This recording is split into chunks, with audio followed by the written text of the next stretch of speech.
Assalamualaikum. Welcome back to my YouTube channel. Now, today the topic we're going to study in detail is calcium pyrophosphate deposition. So, crystal deposition जो arthritis है उसमें दो चीज़ें आती हैं. एक आता है gouty arthritis जो हम पिछले वीडियोस में डिटेल स्टडी कर चुके हैं. उसमें हमारे पास सोडियम मोनोयूरेट क्रिस्टल्स आपके पास जॉइंट में डिपॉजिट होते हैं. दूसरी चीज हमारे पास होती है सूडो गाउट. अब जो सूडो गाउट है it is caused by the calcium pyrophosphate deposition in fibrocartilage and hyaline cartilage, यानी ये करवाता है कॉन्ड्रोकैल्सिनोसिस. ठीक है. अब इसमें दो चीजें होती हैं, दो फेजेस आप कह सकते हो. एक तो होगा कि आपके पास एक्यूट क्रिस्टल इंड्यूस्ड आर्थराइटिस हो रहा है जिसको सूडो गाउट कहा जाता है. ये एक डीजेनरेटिव आर्थोपैथी है. सेकंड क्या होता है कि due to recurrent arthritis patient develops chronic inflammatory polyarthritis जिसको सूडो रूमाटाइड आर्थराइटिस भी कहते हैं. ठीक है.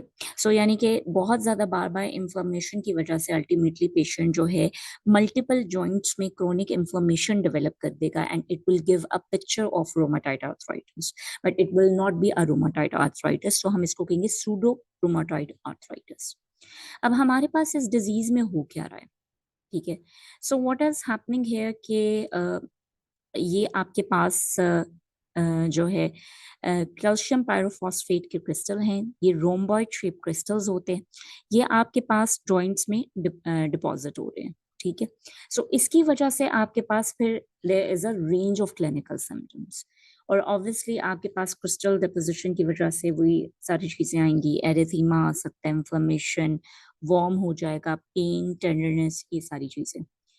अब जो हमारे पास CPPD है यानी कि कैल्शियम पायरोफॉस्फेट डिपोजिशन, ये आपके पास प्रेजेंट कर सकता है विद नो सिम्टम्स, बिल्कुल एसिम्टोमेटिक भी हो सकता है. एंड समटाइम्स ये होता है कि इंसिडेंटली ये आपके पास मिलेगा ऑन द रेडियोग्राफ किस तरह एज अ कॉन्ड्रोकैल्सिनोसिस. विद एज इसका इंसिडेंस बढ़ता जाता है. अब समटाइम्स हमारे पास कोई भी रिस्क फैक्टर नहीं होता, लेकिन कुछ रिस्क फैक्टर्स जो आपके पास हैं वो है हाइपरपैराथायरॉयडिज्म, familial hypocalciuric hypercalcemia, hemochromatosis, hypomagnesemia. So these are some of the risk factors. जरूरी नहीं है कि इन डिजीजेस में हमारे पास ये हो, लेकिन अगर ये डिजीजेस हों तो इनकी वजह से हो भी सकता है. अब जो सूडो गाउट है वो मोस्ट कॉमनली देखा जाता है in people more than 60 years of age या इससे भी बड़े हो सकते हैं. और इसमें क्या होगा, पेशेंट को एक्यूट आर्थराइटिस हो सकता है, रिकरेंट हो सकता है and ultimately it will patient will develop chronic arthritis. ठीक है. जो कि ज्यादातर लार्ज जॉइंट्स को इन्वॉल्व करेगा. लार्ज जॉइंट्स में सबसे कॉमनली आपके पास knee joint and wrist joints involve होते हैं. अब जब आप रेडियोलॉजी उसकी करवाते हो, फॉर एग्जांपल आप एक्सरे करवा रहे हो, तो उसमें क्या होता है कि पेशेंट को कॉन्ड्रोकैल्सिनोसिस होता है. ठीक है. Like this is a very good radiograph of a knee joint. उसमें आपको बताया गया है कि व्हाट इज हैपनिंग, कि ये यहाँ पे कैल्सिफिकेशन हुई है. इसको हम क्या कह रहे हैं, कॉन्ड्रोकैल्सिनोसिस. ठीक है. सो पेशेंट आपके पास प्रेजेंट कर सकता है with the symptoms of arthritis और patient can present asymptomatically. Now moving forward, हमारे पास कैल्शियम पायरोफॉस्फेट डिपोजिशन की वजह से एक सिंड्रोम होता है जिसको हम कहते हैं क्राउन्ड डेंस सिंड्रोम. ठीक है. अब इसमें होता क्या है. ठीक है. एक्चुअली जो हमारे पास एटलेंटो एक्सियल जंक्शन होता है ना, वहां पर सूडो गाउट होगा, यानी कि there will be the deposition of what, calcium pyrophosphate. ठीक है. एटलेंटो एक्सियल जंक्शन पे. एंड इसकी वजह से क्राउन लाइक कैल्सिफिकेशन हो जाती है अराउंड देंस. अब ये किस तरह से पेशेंट आपके पास प्रेजेंट करता है, he can present with swear neck pain, neck rigidity, high grade fever. So this can sometimes be mistreated or misdiagnosed as meningitis. ठीक है. क्योंकि पेशेंट को फीवर भी हो रहा है, नेक रिजिडिटी है, और actually this is a rare syndrome. इतना ज्यादा कॉमन नहीं है, रेयर सिंड्रोम है. तो आप ऑब्वियसली जो पेशेंट इस तरह के सिम्टम्स के साथ आ रहा है, आप कॉमन चीज सोचोगे. नेक पेन है, नेक रिजिडिटी है, हाई ग्रेड फीवर है, you will think about meningitis. लेकिन समटाइम्स क्राउन डेंस सिंड्रोम भी हो सकता है. नाउ मूविंग फॉरवर्ड, अब हमारे पास इसको देखने के लिए इमेजिंग है, ठीक है। So what we have here, this is dens यहाँ पे, ठीक है। This is atlanto axial junction, ठीक है। ये एक्सिस है जो हमारे पास C2 होता है, इसका ही पोर्शन है ये दिस वन, ठीक है। और ये जो आपके पास यहाँ पे जंक्शन बन रहा होता है, यहाँ पे आपके पास सूडो गाउट हो रहा है, ठीक है। हमारे पास एक्सरे पे ये कैसे नजर आएगा, इस तरह नजर आएगा, ओके। ये हो रहा है, ठीक है, कॉन्ड्रोकैल्सिफिकेशन।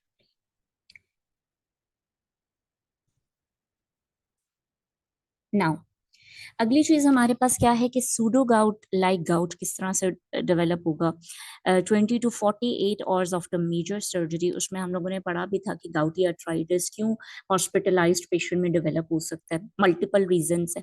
एक तो ये कि जब पेशेंट फास्टिंग करता है फॉर द प्रोसीजर, NPO होता है, तब जो है आपके पास फ्लूइड इनटेक कम हो जाता है और गाउटी आर्थराइटिस डेवलप हो सकता है। इसके साथ कुछ मेडिकेशंस या what ever the things happening with the patient, उसकी वजह से पेशेंट को आर्थराइटिस डेवलप हो सकता है। इसी तरह सूडो गाउट भी डेवलप हो सकता है।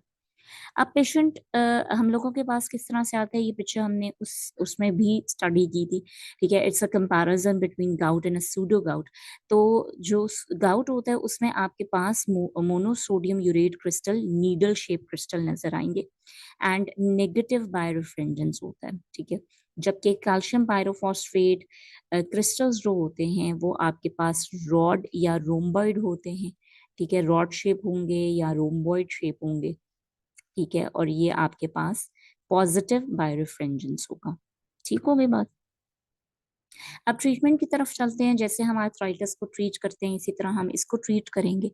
हम एनसेड्स देंगे, कॉलकेसिन देंगे। उसी तरह फर्स्ट 24 आवर्स में 1.8 मिलीग्राम, ये किस तरह से देनी थी, 1.2 मिलीग्राम स्टार्ट आप देते हो, ठीक है, लोडिंग डोज है। और 1 घंटे बाद आप रिपीट करते हो 0.6, यानी कि total of 1.8 milligram during the first 24 hour of treatment. और उसके बाद 0.6 मिलीग्राम वंस और ट्वाइस डेली, जब तक सिम्टम्स रिजॉल्व नहीं हो जाते। इसके अलावा आप इन्फ्लेम्ड जॉइंट की एस्पिरेशन कर सकते हो एंड इंट्रा आर्टिकुलर इंजेक्शन दे सकते हो of triamcinolone, that is 10 to 40 mg, that depends on the size of the joint.